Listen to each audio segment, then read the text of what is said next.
Investor Intelligence provides general information only.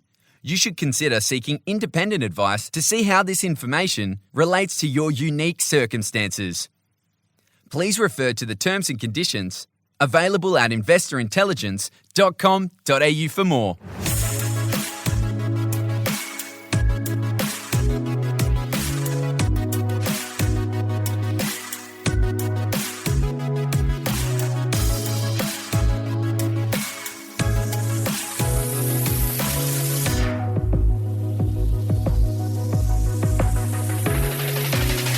Welcome to this week's episode of Investor Intelligence, the weekly podcast on all things investment, hosted by me, Jacob Kearns.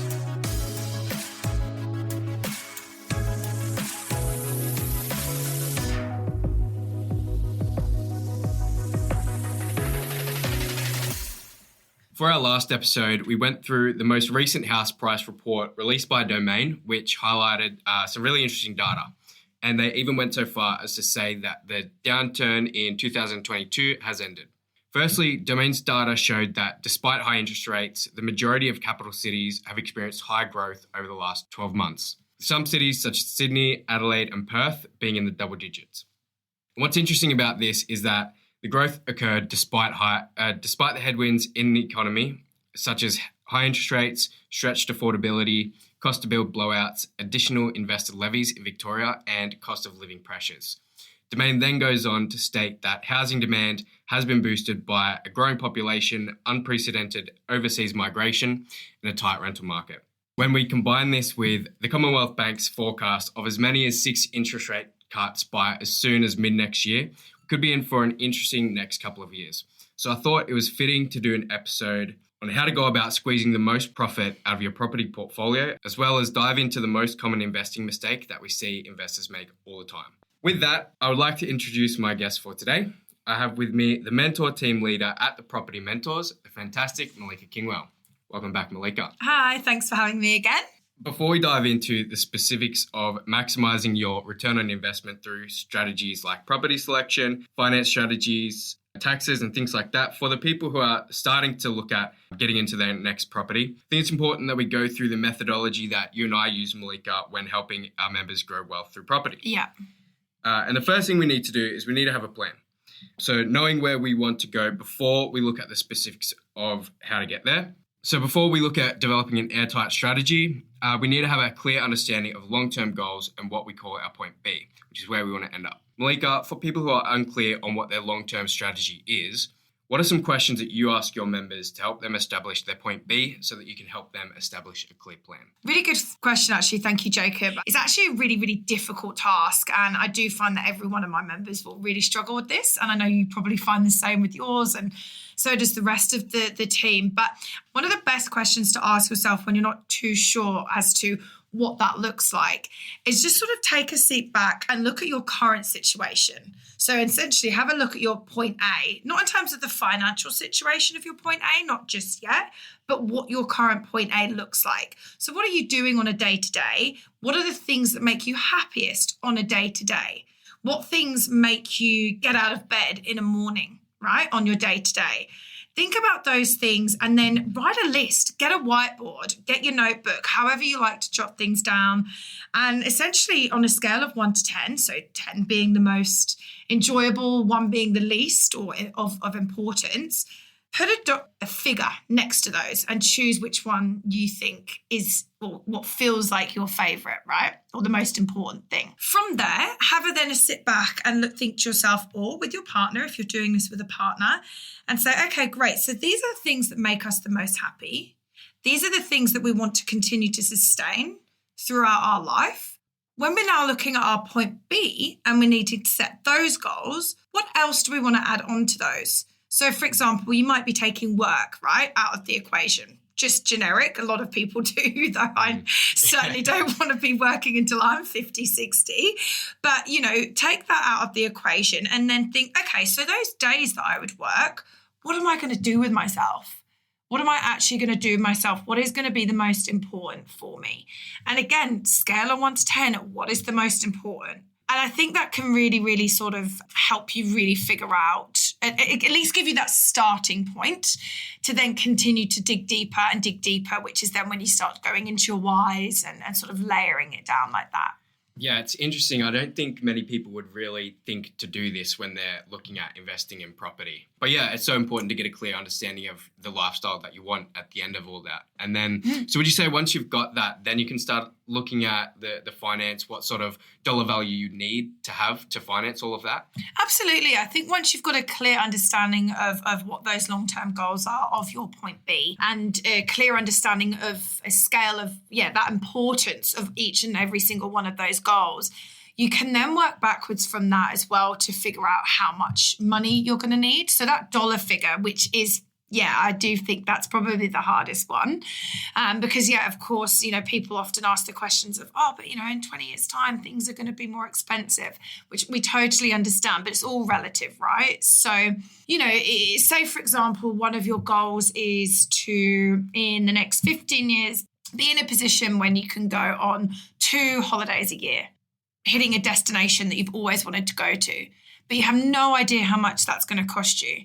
It's as simple as go away and plan that holiday. Get your laptop or your travel books or travel agents or however you like to sort of organise that and plan that holiday. Cool. So I know I am going to want to do a 2-month cruise in 15 years' time. Cool. How much is that going to cost? Where am I going to go? What type of spending money, if I was going to do that now, would I need? And you can essentially put that down and then brilliant, tick, you've put a dollar figure against that. Yeah. Simple. That's quite a basic example, but, that's how you can sort of start that process. Yeah, no, that makes sense. And for people who are struggling to sort of get a clear idea on their goals and what they want maybe their retirement or next 10, 20 years to look like, do you do the perfect day, go through the perfect day with your members? Yeah, I have gone through the perfect day with my members, especially when we've kind of gone through every other task and it's just they're still really struggling to go through that. Yeah. The thing is with the perfect day, I sometimes find that people, if you haven't already done those bits before, then your perfect day is wake up, go for a coffee, have a stroll, which is amazing. Do not get me wrong. That's everyone's, a lot of our perfect days. But there's just those extra layers that you need to add into that perfect day. And I think by doing those other tasks around the perfect day question, those layers start to peel off and you start to really get what they are. Yeah, that makes sense. All right, so let's explain what the perfect day actually is. Malika, what would you say to your client? Okay, good question. I'm actually going to ask you that instead. So Jacob, tell me what your perfect day looks like. Definitely wake up, not too early, but not too late. Definitely want to make the most of the day. Define too early, not too late, because that looks different for all of us, right? Well, yeah, it's hard because it depends what day. Like, what am I doing? Am I being productive? Am I doing nothing? Okay, what's your favourite day of the week? Probably Sunday. Okay, so let's talk about your perfect Sunday. Okay, pretty chill, wake up, maybe 8 o'clock. Mm-hmm. Go out for breakfast. That's always an enjoyable thing I like to do. Go out for breakfast, get a nice cafe. Amazing. Cafe brekkie. Maybe go for I'm literally describing like go for a walk. That's definitely. Is that what you did this Sunday? No, actually, I went away this Sunday. Oh, lovely. But we did some walking and I had breakfast obviously. But nice so and how chill. much did that breakfast cost you? Probably $50 for 2 people. Okay, cool. Maybe 60 if you want to be bougie. Yeah. Ooh, bougie. Yeah. But I can see how this doesn't really capture the whole picture of something. It's really good to have an understanding of what you want your lifestyle to look like. But I get what you mean. It's not, that one day is just a small slice of your overall goal, I guess. Yeah, like I said, it is a really great way to start, and it's a fantastic question because it really does help you start figuring out those layers. Like a bit when you were just explaining that to me, you said, okay, well, I want to wake up not too early, but not too late. Well, define what too early and too late is. You said 8 a.m. For me on a Sunday, that's early, right? Yeah. Too early. Yeah. For me on a Sunday, it would be 10 a.m. So again, it all looks different. So it's really important to understand, what that actually does look like. And that's how you start peeling those layers. Yeah. So once we've got that, we've got a clear picture of where we want to go. Next thing, Malika, is developing our 5-year action plan. So people might be wondering, fantastic, you guys like going for walks, but what does it have to do with property? Mm-hmm. So for people at home, once you've got a good understanding of your point B, what does that 5-year action plan look like? Good question. It's actually going to have a multitude of different factors that you do have to take into consideration when you are taking that or creating your 5-year action plan. So yes, we've got your point B, fabulous, but that's when your point A really does come into play as well. In terms of your financial readiness. So you need to understand what your current financial position is and what your ability is to keep growing it as well. It starts from what is it exactly you saving per week or per month. That is a really important thing with the 5-year action plan, because essentially that's going to determine how much you can spend on a property each time. What's the deposits going to look like? Have you got the purchasing costs? Which then is also going to determine whether you're looking at something that's established, ready to go, ready to settle, or if you're going to need to look at something that's off the plan and looks to settle in 12, 18 months' time. All those little things need to be taken into consideration to sort of work towards that action plan.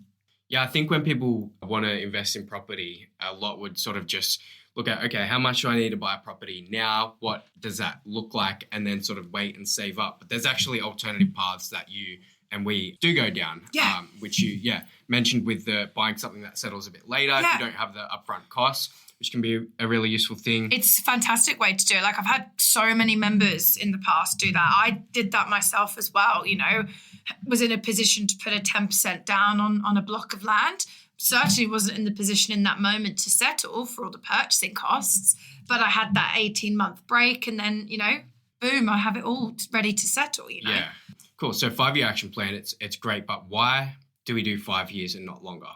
That's actually a really good question, Jacob. And do you know what? I don't think I've ever been asked that question.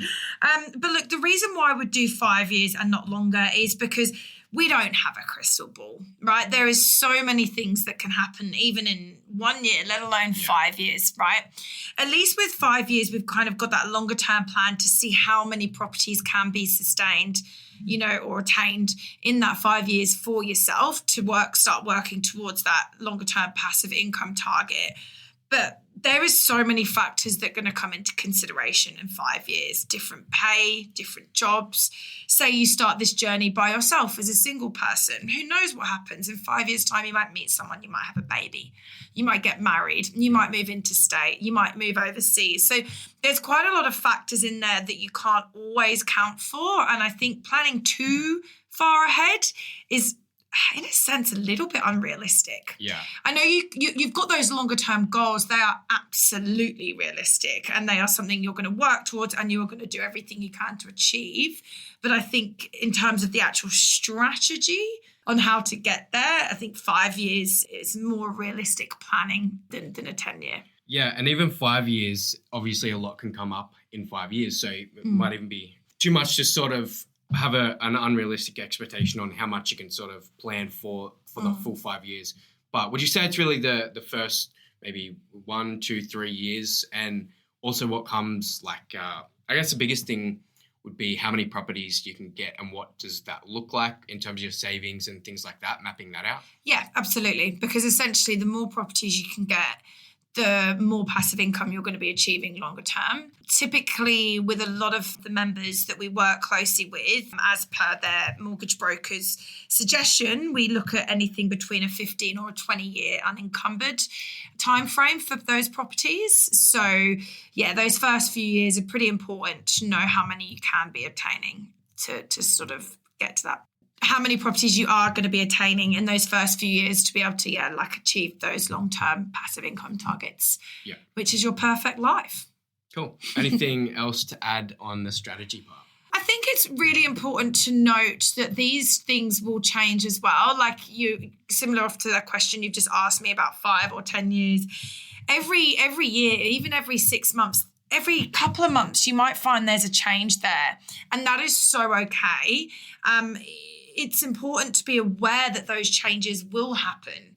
And it could be a good change. You know, you could have got a pay rise. Brilliant. So now instead of saving $500 a fortnight, you're saving $600 a fortnight. You know, those little changes will make a change and a difference within that strategy. Yeah. So it's important to note that and it's important to put those on. Banking policies might change, which are things that are totally and utterly out of your control. It might be a case of that means just for a little while you need to stop just got to have a year break, or they might change and you can go hard again. Yeah. So it's just understanding those situations and being aware that, it will change a little bit, but it's okay as long as you're working towards that goal overall. And at least once you've got that strategy defined, any changes you can kind of just factor in and then see how it affects the overall goals and how it affects your destination. Exactly. Yeah. So we've outlined our goals, we've developed our strategy. How then do tactics such as property selection fit into all? Yeah, good, really good. A lot of people ask me this right at the beginning. It's really, really important to note that the property needs to fit in with you and your strategy and not the other way around. So once we have got your action plan, once you've got your goals, once you know what the target is that you're working towards, then we essentially need to go backwards and find a property that's going to help you start getting to that. So it's all about the numbers. So we use a projection tool called Augur Investor to help project those, long-term forecasts with the figures. But then it's also taking into a multitude of other factors. Again, for example, I've got one member at the moment who is building up his portfolio, and his mortgage broker has suggested the next investment property he gets needs to be something that's going to be more cash flow positive. So therefore, we know we're in a position where we need to most likely probably look at an apartment, one bed apartment, because we're going to have a lower purchase price cost, but with a slightly higher yield because the rents are going to be a little bit higher. So then there's another person on the other hand who it's really important for them that we need to get something that's going to be high in growth, have that little bit more capital growth so they can leapfrog onto that to purchase the next one. Yeah. And that's going to change every single time. So it's, really important that the property fits you and your strategy and not the other way around. I don't know if that makes sense, if I've explained that clear enough. Are there any other sort of factors in property selection, maybe property type you alluded to, houses versus apartments? Like or new versus existing, how does this stuff factor into someone's overall strategy? Well, to be honest, it essentially fully relies on their point A. Realistically, what is doable right now? Your point A is what you need to take into consideration. It's really important, especially with your financial readiness and being realistic as well. So, you might have a maximum borrowing capacity of 400 or 450, for example. So realistically, you're not going to be in a position to be purchasing a 2-3 bedroom townhouse, 10 kilometres out of a CBD, Melbourne CBD, for example. Realistically, we're going to be looking at a 1-bedroom apartment and a good quality one for that. But you might have a slightly higher borrowing or purchasing power. So we might be able to look at slightly different property types as well as settlement dates and things like that. So you've got to take those things into consideration as well. Yeah. I mean, I guess there's so many things that you need to look at before property selection, and while you are looking for property as well, like things like depreciation schedules, loan types and structures, whether it's going to be positive or negative geared, the property type, ownership structure, what loan to value ratio you're going to be using. And as we've touched on, this all stems into your strategy. Cool.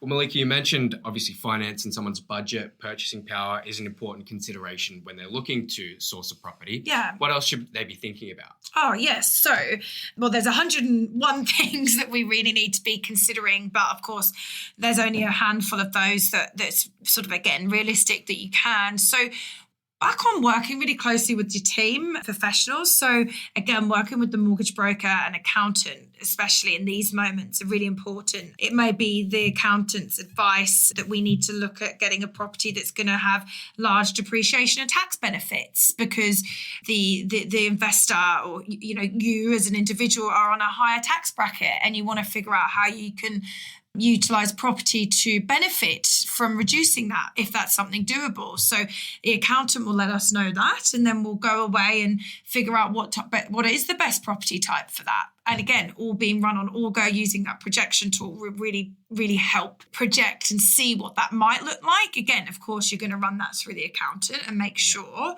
Again, mortgage broker, your mortgage broker might say, hey, look, it's really important for Mr. Client or Miss Client to ensure that they are getting a slightly higher yield on this next investment property because we need to increase that cash flow a little bit more in order for them to be able to purchase property number 3.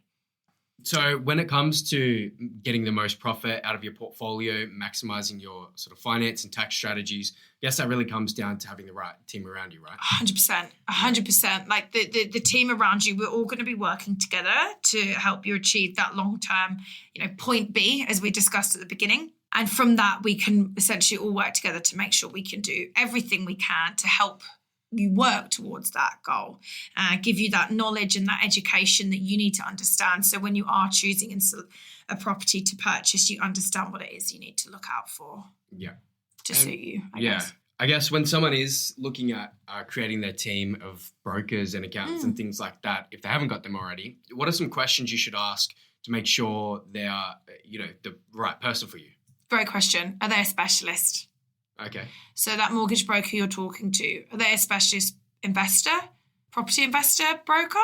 Or do they more specialise in first homeowner grants, first homeowners, principal place of residence, holiday homes, those types of things? Are they a broker that has invested themselves before?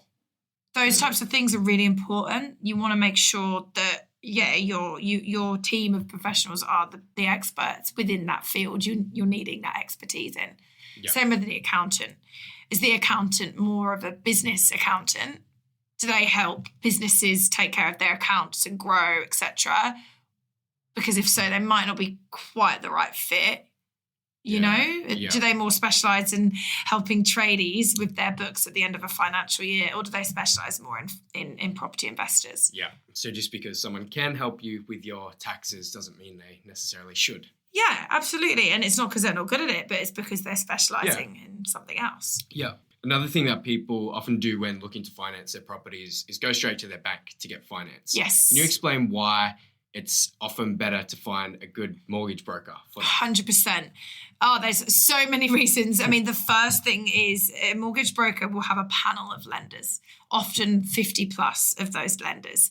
And majority of the times you will probably find that your bank is on there so they can compare. The way I look at mortgage broker on that initial process is the way I would personally go look to get my car insurance. I go compare and I'd type in and I'd look at the best deal, right? A broker's going to do that for you, but also your mortgage broker is there to help you longer term as well. So they're not just going to be looking at this one product going, this is the best way to structure your loan, this is the bank you've got to go to. They're also taking into consideration your plan and your longer term goals. So they're going to make sure the way you structure your loan is going to help you continue to build the portfolio. The other really good thing about brokers is so many. I honestly couldn't have done it without a broker just for my own self, let alone with members, but is that they have a relationship with these lenders a lot of the time. Right. And no one wants to sit there back and forth on hold for 5 hours every day trying to figure something out. A lot of the time you'll find a good mortgage broker will have good relationships with those lenders and they will have direct contact and they will negotiate things for you. I've experienced that firsthand for myself for a loan. Chelsea, she's my mortgage broker. She has done, she went above and beyond. I honestly couldn't have done it without her. They'll help you when it comes to settlement, hold your hand through that journey. So I really do strongly suggest a mortgage broker over a bank directly. Yeah. And it's not always about the lowest interest rate either, right? Absolutely. Of course, it's not. Like I have a member recently who, in order to be able to settle on his property due to his circumstances, he actually has to go for one of the more higher interest rates. In fact, it's above the average of what most people are looking at now. But at the end of the day, it gets him over the line and it gets him that property secured. Okay, so why would you want to do that? Is that your only option? If it's your only option, it's your only option. Yeah. But it also might be other things there that you're taking into consideration. He is settling on multiple properties within a few months. So Chelsea has a great plan. It's Chelsea that's looking after him. And then in 6 months' time, he's going to be able to refinance that anyway. Yeah. So a lot of the stuff that we've discussed already is just to highlight the enormous list of considerations that you need to be thinking about before you look at property selection. Yes. So Malika, is there anything you would add or any other considerations that are important to think about before you look at the property? Yeah, 100%. So first of all, we've briefly touched on those tax benefits that you can gain if you're in a higher income bracket. You need to reduce that. That's something really important to look at. Contract types as well. That's going to be really, really important for you. Again, more so factoring in, especially with your point A. And I know recently you did a great podcast on those contract types. So 1 parts, 2 parts, how are they going to affect you and the strategy? That's important to consider. We need to be considering whether the property is going to be more of the negative cash flow or closer to that positive. But again, with those things, you've got to take a realistic approach to that. It's very difficult in today's market conditions to find something that isn't going to be slightly negative week on week. And it's totally okay. But that's other factors as well you're taking into consideration there. Purchase price compared to interest rates, etc. Another thing as well that I'm currently going on with a couple of clients working with an accountant is understanding the ownership structure to choose. So say you are doing this with your partner, your wife, your husband, whoever that might be. It's important to check and clarify with the accountant that the ownership structure makes the most sense, again, for tax purposes for yourself. So you might find that it's better for someone to own a 60% to 40%. Again, your accountant is going to give you that advice. But those are the types of questions to ask and to consider and look at, when you are purchasing and your property.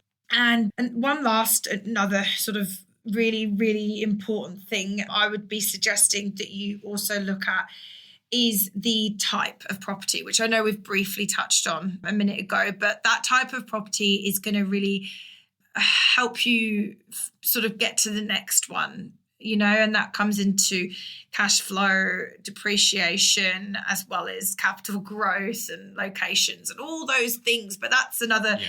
I look at that as a whole other section of a million things that we need to have a look at, So, yeah. Yeah, so much to think about. A lot to think about, and you could just think about it one person, that's for sure. So as interest rates start to come down and people start to think more seriously about their investing, if they haven't already, most people are faced with 2 options. Either you can do everything yourself in terms of sourcing your own properties and creating your own investment strategy, or you can get the help of an expert to guide you through the journey. Problem is, though, there are so many options out there in terms of buyers advocates, property companies, agents, the list goes on. How does what we've discussed in terms of right back at the beginning, in terms of our goals and strategies and perfect days, how does all that differ from other people's approach? And what are some questions that someone should ask when evaluating these options? Yeah, that's great, actually. I think... I don't like to compare, I suppose. I think the biggest thing here is what is it that you're actually looking to get out of this? Do you want a long-term plan? Do you want someone to hold your hand, take you through that education, that financial readiness, emotional readiness, and a team of other people to support you through that journey longer term?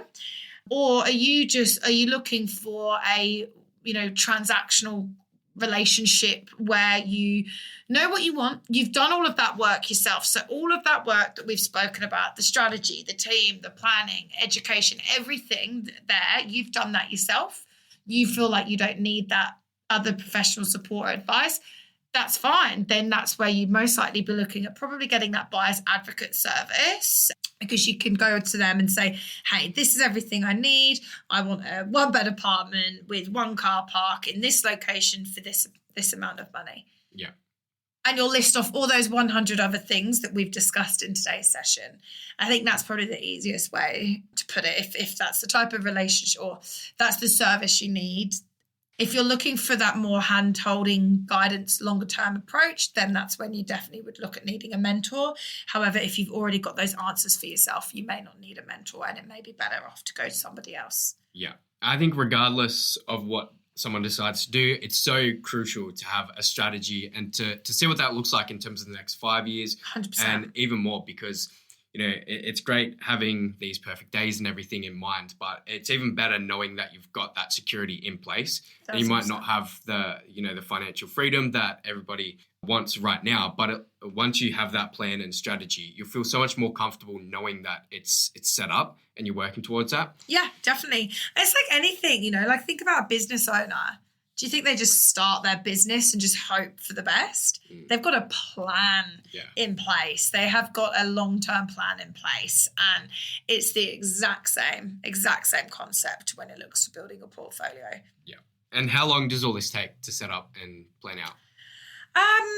Do you know what? It really will depend on each individual. Typically, on average, I would suggest around 6 weeks. If you're in a position where you can meet with your mentor and all the other team of professionals at least once a week and have time to do all that homework and you're just as committed.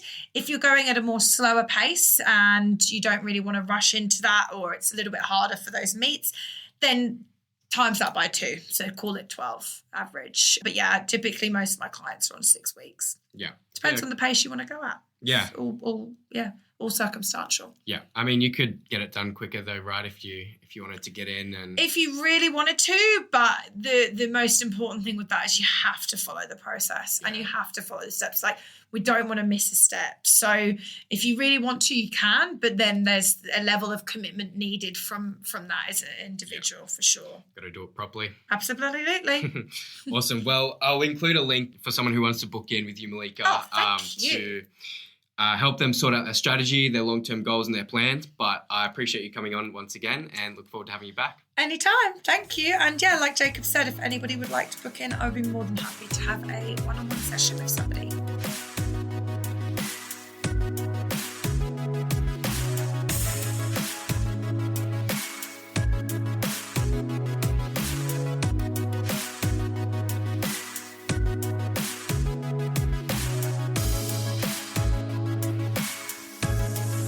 If you found this episode or any of our episodes helpful, please make sure to share and leave a rating to help us reach more people on their investing journeys. And of course, subscribe to be notified when new episodes drop.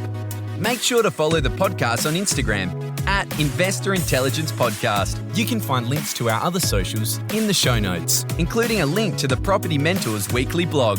If you're ready to get your property portfolio in shape for financial freedom, check out Luke's latest book, Property Fit. You can get yourself a copy at www.propertyfitbook.com.au.